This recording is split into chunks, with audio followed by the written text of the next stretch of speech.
From Daily Forex, this is Chris taking a look at the S&P 500. The S&P 500 has rallied a bit during the trading session on Friday, but I would also be remiss if I didn't point out the fact that we gave back about half the gains rather quickly.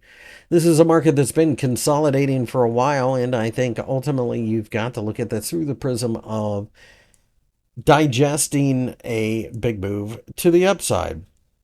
On short-term pullbacks, we should continue to see buyers, but I also recognize that the 5,700 level is still what I would consider to be the real floor in the market. The 50-day EMA is reaching towards that area as well, so there is a certain amount of technical support to be had there.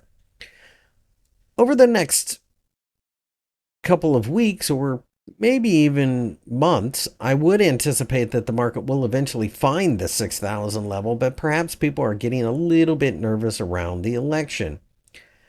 The election in the United States is fairly tight, but depending on who you listen to, one candidate leads the other. The reality is that any negative reaction to the election will almost certainly be turned around sooner or later anyway. This is a game that Wall Street plays every 4 years. The real problem that Wall Street seems to be dealing with at the moment is going to be the fact that interest rates continue to spike in the United States, and therefore it does make buying a bond much more attractive than gambling in the stock market. Furthermore, the earnings season is currently going on, so that has a major influence on the S&P 500 as well and should only add to the volatility.